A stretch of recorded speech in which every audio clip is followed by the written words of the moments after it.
30 जानेवारी शुक्रवार रोजी श्री कालभैरवनाथ ज्येष्ठ नागरिक संघाकडून महाराष्ट्राचे उपमुख्यमंत्री स्वर्गीय अजितदादा पवार यांना भावपूर्ण श्रद्धांजली अर्पण करण्यात आली।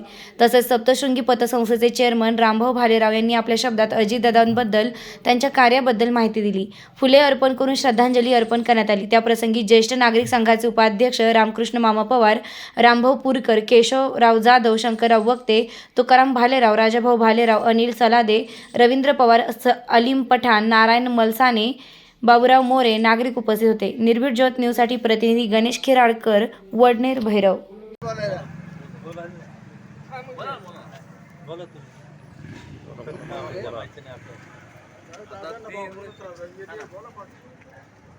अजितदादा पवार यांचे 3 दिवसापूर्वी जे विमान अपघात झाला, त्या अपघातामध्ये जे दादांचं निधन झालं, त्या निधनाच्या संदर्भात एकदम अत्यंत दुर्दैवी असं ही घटना घडली। तर त्याच्यासाठी सगळं वडनेर भैरव गावकरी मंडळ, सगळं ज्येष्ठ नागरिक संघ सगळ्यांच्या वतीने